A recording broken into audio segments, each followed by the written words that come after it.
అలాగే ఈ సిక్కుల యొక్క గురునానక్ పుట్టినటువంటి తలవండి గ్రామం, ఇది కూడా పాకిస్తాన్లోకి వెళ్ళిపోయింది. నన్కా సాహెబ్ అని చెప్పి ఆ గ్రామం పేరు మార్చేశారు. భగత్ సింగ్ పుట్టిన ప్రదేశం కూడా ఇక్కడే ఉన్నది. శ్రీరామచంద్రమూర్తి యొక్క కొడుకు లవుడు నిర్మించినటువంటి లవపురి కూడా ఇక్కడే ఉన్నది. అంతే, లవపురి. అలాగే హిరణ్యకశిపుడి నుంచి ప్రహ్లాదుని కాపాడడానికి విష్ణుమూర్తి అవతారం ఎత్తినటువంటి మూలస్థానము ఏదైతే ఉన్నదో ఇవాళ అది మొల్తాన్ పేరుతో, ఇది కూడా పాకిస్తాన్లోనే ఉన్నది. ఇటువంటి ఈ భూభాగం మొత్తం పాకిస్తాన్గా వెళ్ళిపోయింది. ఇక్కడ నుంచి ఈ పక్కకు వస్తే ఇక్కడ ఉన్నటువంటి 78,114 కిలోమీటర్ల భూభాగాన్ని పాకిస్తాన్ ఆక్రమించుకుంది. స్వతంత్రం వచ్చిన ముందు రోజుని ఈ భూమి అంతా పోయింది. స్వతంత్రం వచ్చిన 3 నెలలకి ఈ భూమి అంతా పోయింది, 78,000 చదరపు కిలోమీటర్లు. ఇది పోవడమే కాదు, ఇక్కడ నుంచి ఒక మొక్క తీసుకుని చైనాకి పాకిస్తాన్ దారాదత్తం చేసింది. ఆ భూమి ఎంత అంటే 5,180 కిలోమీటర్లు చదరపు కిలోమీటర్ల భూమి ఆక్రమించుకుని పాకిస్తాను ఇచ్చింది ఎవరికి? చైనాకి. అత్త సొమ్ము అల్లుడు దానం చేశాడట. అలా భారత భూమిని పట్టుకెళ్ళి చైనాకి ఇచ్చారు. ఇది సరిపోదని చెప్పి చైనా వాళ్ళు 37,000 చదరపు కిలోమీటర్ల భూమిని వీళ్ళు ఆక్రమించారు అక్షయ చైనాలో. ఈ భూమి కోల్పోయాం. ఇక్కడ నుంచి ఈ పక్కకు వస్తే ఈ పక్కన మన సరిహద్దులు చెబుతున్నాను ముందు. ఇది త్రిపిష్టకం అంటే టిబెట్ అంటారు. మేము భారతదేశంలో భాగము అని వాళ్ళు చెబుతున్నారు. 5,128 సంవత్సరాల క్రితం కురుక్షేత్ర యుద్ధం జరిగినప్పుడు, భారత గాథ జరుగుతున్నప్పుడు అప్పటికి భారతదేశంలో భాగంగానే ఉంది. ఇది ఎప్పటి వరకు భాగంగా ఉందంటే 1959 వరకు భారతదేశంలో భాగంగానే ఉంది. మేము భారతదేశంలోనే కలిసి ఉంటాము, మమ్మల్ని భారతదేశంలోనే ఉండనివ్వండి అని చెప్పి మన నాయకులకి వాళ్ళు ఉత్తరాలు రాస్తున్నా కూడా 1935లో 36లో ఉత్తరం రాస్తే మన వాళ్ళు పట్టించుకోలేదు. 1938 వరకు కూడా 39లో కూడా వాళ్ళ చెబుతున్నా కూడా పట్టించుకోలేదు. ఈ లోపల చైనా వాళ్ళ మీద ఆక్రమణ చేసింది. 1956 నాటికి ఇక్కడ ఉన్నటువంటి ఈ టిబెట్ ప్రాంతాన్ని 25,000 చదరపు కిలోమీటర్లు ఈ భూమిని మొత్తం కోల్పోయాం. ఇది చైనా పట్టుకుపోయింది. ఇక్కడ నుంచి ఈ పక్కకు వస్తే ఇలా తిరిగి ఇక్కడికి వస్తే ఇక్కడ ఉన్నటువంటి ఈ భూమి మయన్మార్ అంటున్నాం. ఇవాళ బర్మా అనేవాళ్ళం, బ్రహ్మదేశ్ అనేవాళ్ళం దీన్ని పూర్వం. ఈ ప్రదేశం మొత్తం కూడా ఇది ఎలాంటి ప్రదేశం అని చెప్పంటే ఆజాద్ హిందూ ఫౌజ్ని స్థాపించింది ఎవరు? ఆ సుభాష్ చంద్రబోస్. ఆ సేనని ఇక్కడి నుంచి నడిపించి తీసుకెళ్లారు. అటువంటి భూమి మాండవే జైలు ఉంది. తిలక్ శిక్షణ భూమించిన, గాంధీ గారు శిక్షణ భూమించిన, సుభాష్ చంద్రబోస్ శిక్షణ భూమించినటువంటి ప్రదేశం ఈ మాండవే జైలు. అటువంటి ప్రదేశం ఇది. ఈ ప్రదేశం కాస్త ఇవాళ భారతదేశం నుంచి విడిపోయి 6,76,000 చదరపు కిలోమీటర్ల భూమి ఈ దేశం నుంచి వెళ్ళిపోయింది. ఈ పక్కన ఉన్నటువంటి నేపాల్, ఇది 1,40,800 చదరపు కిలోమీటర్ల భూమి. ఈ భూమి ఇది భారతదేశంలో భాగము. మన శ్రీరాముడు పుట్టింది ఎక్కడ? మన సీతమ్మ తల్లి పుట్టింది ఎక్కడ? జనక్పూర్లో పుట్టింది ఈ తల్లి. ఇది ఈవేళ భారతదేశంలో లేకుండా చేశారు. ఒక్క కలం సంతకంతో 1927లో బ్రిటిష్ వాళ్ళు ఈ దేశం నుంచి తీసవతల పడేశారు. ఎంత చారిత్రాత్మక బంధం ఉంది అంటే మన సీతమ్మ తల్లి పుట్టిన ఊరు, గౌతమ బుద్ధుడు పుట్టినటువంటి ప్రదేశం, చరకుడు తొలి ఆయుర్వేద డాక్టర్ చరకుడు పుట్టినటువంటి ప్రదేశం. ఆ రోజుల్లోనే 108 రకాలైనటువంటి రోగాలకి మూలికలతో మందులు తయారు చేశాడు ఆయన. ఆ రోజుల్లోనే రాచరణం, క్యాన్సర్ కూడా మందులు తయారు చేశాడు. అటువంటి చరకుడు మొట్టమొదటి గ్రంథము, వైద్య గ్రంథము చరక సంహిత. అరబ్బులు కూడా దీన్ని వాళ్ళ దేశాల్లోకి దీన్ని అనువాదం చేసుకున్నారు. అటువంటి మహానుభావుడు పుట్టిన ప్రదేశం ఈవేళ భారతదేశంలో లేకుండా పోయింది. ఇది కాస్త నేపాల్ దేశంగా చేసేసారు. ఈ కిందకు వస్తే శ్రీలంక.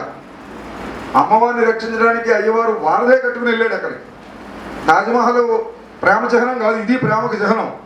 ఆ తాజ్మహల్ కట్టినవాడు పెళ్ళం చచ్చిపోయాక పెళ్ళం పేరుతో తాజ్మహల్ కట్టాడని చెప్పారు. తాజ్మహల్ ప్రారంభించిన నాటికి పెళ్ళం పోయింది. తాజ్మహల్ పూర్తయ్యే టైంకి ఆ పెళ్ళం చెల్లెలు అందంగా ఉందని ఎత్తుకొచ్చి పెళ్లి చేసుకున్నాడు. దాంతో 4 పిల్లలు కన్నాడు. అది సరిపోలేదని ఇంకా ఒక్కొక్క తందగతి దొరికిందని దాన్ని కూడా చేసుకున్నాడు. అంటే తాజ్మహల్ ఓపెనింగ్ అయ్యే టైంకి 2 పిల్లలు వచ్చేసారు. వాడి పిల్లలు 8 మంది పిల్లలు వచ్చేసారు. అది ప్రేమ చిహ్నం. అది మనకు చూపిస్తారు. నిజమైన ప్రేమ చిహ్నం ఇది.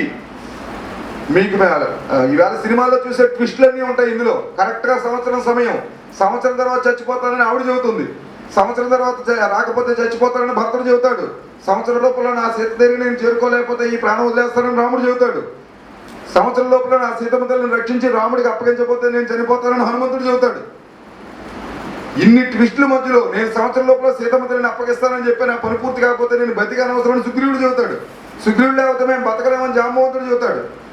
ఇన్ని ట్విస్టుల మధ్యలో ఈ వారధిని నిర్మాణం చేసి లంకకి వెళ్ళి అనుకున్న టైంకి రావణాసుని కొట్టేసి సీతమ్మ తల్లిని తీసుకొచ్చినటువంటి ఒక చారిత్రాత్మక ఘట్టానికి ధనుష్కోటి నుంచి తలైమన్నార్ వరకు ఉన్నటువంటి ఈ వారధి ఉన్నటువంటి ఈ ప్రదేశము, ఈ ఉన్నటువంటి శ్రీలంక చికాగో సమావేశంలో మాట్లాడి వచ్చిన తర్వాత మొట్టమొదటిసారి వివేకానంద స్వామి అడుగుపెట్టినటువంటి ప్రదేశం కొలంబో రేవు పట్టణం. అటువంటి ప్రదేశం ఇవాళ 1923లో ఒక్క సంతకంతో బ్రిటిష్ వాడు ఈ దేశం నుంచి దాన్ని 65,600 చదరపు కిలోమీటర్ల విస్తీర్ణమైన భూమిని విడగొట్టేశారు. అర్థమవుతుందా ఎందుకు చేశారు? ఈ దేశం చుట్టూ విదేశాలు ఉండాలి భారతదేశానికి. షడ్యంత్రం అర్థమైందా? భౌగోళికమైనటువంటి సరిహద్దులు భగవంతుడు పెడితే క్రూరమైన మనస్తత్వంతో దక్షిణంలో ఒక దేశం, తూర్పున ఒక దేశం, పశ్చిమాన ఒక దేశం, ఉత్తరాన ఒక దేశం, ఇలా విడదీసుకుంటూ ఈ దేశాన్ని మొక్కలు చేశారు. ఇప్పుడు తర్వాత విషయంలోకి వద్దాం. ఇక్కడ ఉన్నటువంటి ఒక్కొక్క రాష్ట్రానికి వద్దాం. ఇక్కడ ఉన్నటువంటి ఈ మొదటి రాష్ట్రం జమ్మూ కాశ్మీర్. ఇది పరిస్థితి. జమ్మూ కాశ్మీర్ పరిస్థితి మన కాలాంశం పరిస్థితి ఒకలాగే ఉంది. లలితాదిత్యుడు పరిపాలన చేశాడు. ఇది మీ తప్పు కూడా ఉంది. మీరు ఎన్నింటికి రావాలి? 2:30కి రావాలి. ఇక్కడ అభ్యాసాలు మార్చి ప్రారంభించేవాళ్ళం, అభ్యాసాలు పోగొట్టారు. 2:40కి పర్యవేక్షకు విధులేశారు. మీరు ఇక్కడికి వచ్చి సంపత్తి చేయడానికి 2:50 తీసుకున్నారు. నేను వచ్చి కూర్చున్న తర్వాత అభ్యాసం అయింది. 3 తర్వాత పైకి ఎక్కాను. నన్ను పరిచయం చేసేటప్పుడు 3-5 నిమిషాలు, నేను డైరెక్ట్గా అంశంలోకి వచ్చాడు 3-5 నిమిషాలు అయింది. తప్పెవరిది? మనందరిది. కాబట్టి ఎంతవరకు వస్తుందో చూద్దాం. జమ్మూ కాశ్మీర్ ఇది లలితాదిత్యుడు పరిపాలన చేశాడు. ఈయన పరిపాలిస్తున్నప్పుడు ఈ భూమి ఇక్కడి నుంచి టినోజు, టిబెట్ వరకు ఈ భూమి కూడా ఈ జమ్మూ కాశ్మీర్ రాజ్యంలోనే ఉండేది. కశ్యప మహర్షి తపస్సు చేయడం వల్ల ఈ కాశ్మీర్ ఏర్పడింది.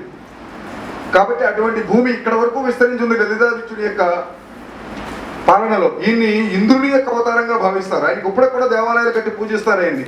అటువంటి మహాచక్రవర్తి పరిపాలించినటువంటి ప్రదేశం. ఇక్కడ ఉన్నటువంటి ఈయన కనపడుతున్నారు కదా, ఈయన పేరేమిటో తెలుసా? శ్యామ్ ప్రసాద్ ముఖర్జీ. స్వతంత్రం వచ్చిన తర్వాత భారతదేశం యొక్క జాతీయ పతాకం ఏమిటి? భారతదేశం యొక్క త్రివర్ణ పతాకం. ఇంత నీరసంగా ఉన్నారేంటి? భారతదేశం పతాకం కూడా తెలీదా? ఆ పతాకం మాది కాదు, మాది ప్రత్యేకమైన పతాకం తయారు చేశారు జమ్మూ కాశ్మీర్ ప్రభుత్వం. భారతదేశం ప్రధానమంత్రులు ఎంతమంది ఉంటారు? కానీ మా ముఖ్యమంత్రి మాకు ప్రధానమంత్రి అని చెప్పారు. రాష్ట్రపతులు ఎంతమంది ఉంటారు? మా గవర్నరే మాకు రాష్ట్రపతి అని చెప్పారు. పార్లమెంట్ చేసిన చట్టం అన్ని రాష్ట్రాలకు వర్తిస్తుందా వర్తించదా? కానీ మా జమ్మూ కాశ్మీర్ వర్తించదు, మేము దాన్ని అనుమతిస్తేనే వర్తిస్తుందని చెప్పారు. భారతదేశంలో ఏ రాష్ట్రానికి వెళ్ళడానికైనా వీసా కావాలా? కానీ మా అనుమతి ఉంటేనే జమ్మూ కాశ్మీర్లోకి రావాలని చెప్పారు. ఈ రకమైన విధానాలు చూసి విసిగెత్తినటువంటి శ్యామ్ ప్రసాద్ ముఖర్జీ గారు కన్యాకుమారి నుంచి కాశ్మీర్ వరకు యాత్ర చేశారు. యాక్తా యాత్ర పేరుతో. ఏక్ దేశ్ మే దో ప్రధాన్, దో విధాన్, దో నిషాన్, నహీ చలేగా అని నినాదం ఇస్తూ జమ్మూ కాశ్మీర్ వరకు వెళ్ళారు. ఒక దేశంలో 2 ప్రధానులు, 2 విధానాలు, 2 రకాలైన చట్టాలు ఉండడానికి అవకాశం లేదు అని చెప్తూ శ్రీనగర్ వరకు వెళ్ళిన తర్వాత శ్రీనగర్లో ఆయన అరెస్ట్ చేసి జైల్లో పెట్టి విషపు ఇంజక్షన్లు ఇచ్చి చంపేశారు. ఆయన ఆ జైల్లోనే చచ్చిపోయారు. ఈవేళ ఆయన ఆ రోజు చేసిన ప్రధానం ఈవేళ 370 ఆర్టికల్ పోయే వరకు అది ప్రజల్లో నిలబడడం వల్ల ఈవేళ 370 ఆర్టికల్ జమ్మూ కాశ్మీర్లో పోయింది. ఆయన చనిపోయిన తర్వాత ప్రజలు ఇచ్చిన ఒత్తిడి కారణంగా నెహ్రూ గారు అక్కడ పతాకము, అక్కడ రాష్ట్రపతిని పిలవడము, ప్రధానమంత్రిని పిలవడము, ఇవన్నీ తొలగించడంతో పాటు పార్లమెంట్ చేసిన ఏ చట్టమైనా జమ్మూ కాశ్మీర్కి వర్తిస్తుంది అని కూడా ప్రభుత్వం దిగొచ్చి చట్టం చేయవలసి వచ్చింది. అటువంటి జమ్మూ కాశ్మీర్ ఇవాళ కూడా అతలాకుతలంగా ఉండే ప్రాంతం. ఈ పక్క నుంచి ఈ పక్కకు వస్తే హిమాచల్ ప్రదేశ్. యాపిల్ పళ్ళు బాగా దొరికే ప్రదేశం ఇది. బుద్ధుల యొక్క ధర్మశాల, టూరిస్టుల యొక్క మనాలి ఉన్నటువంటి ప్రదేశం, తోమార్ చక్రవర్తులు పరిపాలించినటువంటి ప్రదేశం, సిమ్లా లాంటి అతి శీతల ప్రాంతం. ఇక్కడి నుంచి ఈ పక్కకు వస్తే పంజాబ్. ఇది భారతదేశంలో ఉన్న పంజాబ్ అనగానే మనకు గుర్తొచ్చే దుర్మార్గమైన బ్రిటిష్ వాడు చేసిన ఒక షడ్యంత్రం ఏమిటి? పంజాబ్లో ఏం చేశాడు? జలియన్ వాలాబాగ్. ఒక్కరోజు 600 మంది హిందువులు చంపేశాడు.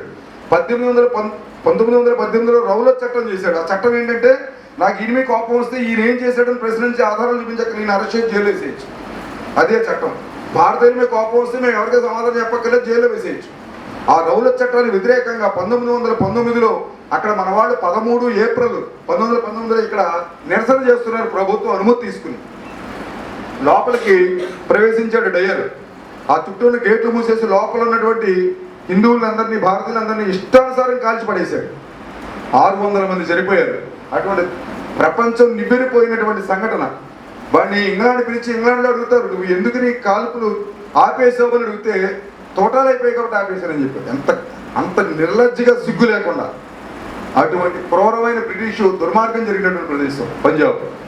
అలాగే గురు గోవింద్ సింగ్ ధర్మాన్ని కాపాడడం కోసం ఖల్సా పందా వ్యవస్థను ఏర్పాటు చేసి తన ఇద్దరు కుమారులు ధర్మాన్ని రక్షించుకోవడం కోసం బలిదానం చేస్తే ఆయన కూడా అదే పరిస్థితిలో బలిదానం చేసే పరిస్థితి వస్తే తన చిన్న కుమారుడు 3-4 కుమారులు జొరావత్ ఫతేహ్ సింగ్ని పట్టుకుని వజీర్ ఖాన్ సరహింద్ ప్రాంతంలో బంధించి అతన్ని మతం మారమని అడిగితే నా తండ్రి అనుమతి లేకుండా మతం మారమని ఆ చిన్నపిల్లలు 7 సంవత్సరాలు 11 సంవత్సరాల పిల్లలు ఎదురు తిరిగితే వాళ్ళిద్దరిని వారం రోజులు తిండి లేకుండా మార్చేసి ఇప్పుడు మతం మారుతారని అడిగితే మేము మతం మారమని చెప్తే ఇటుకలు తెప్పించి సజీవ సమాధి చేసేస్తాడు వాళ్ళని నుంచోబెట్టి.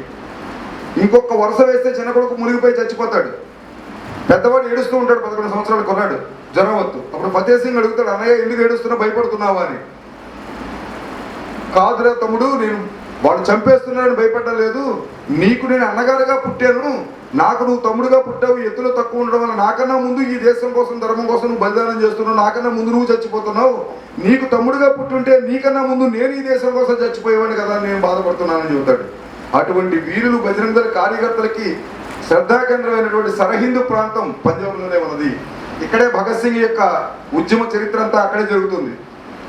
కాబట్టి ఆయన గురువు అయినటువంటి లాలా లజపత్ రాయ్ మీద సాండర్స్ లాఠీ చార్జీ చేస్తే లాలా లజపత్ రాయ్ చనిపోయారు. అది చూసి ఈయనకి ఎవరైతే ఈ పని చేశారో వాడిని ఒక బాంబు వేసి చంపేస్తారు భగత్ సింగ్. అప్పుడు జైల్లో పెట్టి ఈయన ఉరి తీయడానికి శిక్ష వేస్తారు. బ్రిటిష్ వాడు గాంధీ గారిని పంపించి క్షమాపేక్ష కోరితే వదిలేస్తామంటారు. ఒక బజరంగ దళ సందీప్ పారిపోయాడు అనుకోండి ఒక ఉద్యమంలో, మీరందరూ నిలబడతారు అక్కడ, మన ప్రముఖే పారిపోయాడు, మనం ఎక్కడ ఉంటాం పారిపోండి రోజు అందరూ పారిపోతారు, ఆయన నిలబడితే మీరు నిలబడతారు. అట్లా భగత్ సింగ్ గారికి క్షమాపణ చెప్పేసినటువంటి బ్రిటిష్ వాళ్ళకి యువకులకి ఈ దేశంలో స్వప్నం కోసం పోరాటం చేస్తారా? ఆ షడ్యంత్రం అప్లై చేయాలని చూశారు మన క్రైస్తవ మొక్కైనటువంటి బ్రిటిష్ వాళ్ళు. అప్పుడు ఈయన తాతగారిని పంపిస్తే తాతగారితో చెబుతాడు మన భగత్ సింగ్, ఒకటి తాతయ్య నేను క్షమాపణ చెబుతాను, క్షమాపణ చెప్పి బయటకు వచ్చేస్తాను, కానీ నేను ఒక ప్రశ్న అడుగుతాను చెప్పు, మన ముందున్న ఇంటి ఆయన ఎలా చనిపోయాడు, మళ్ళీ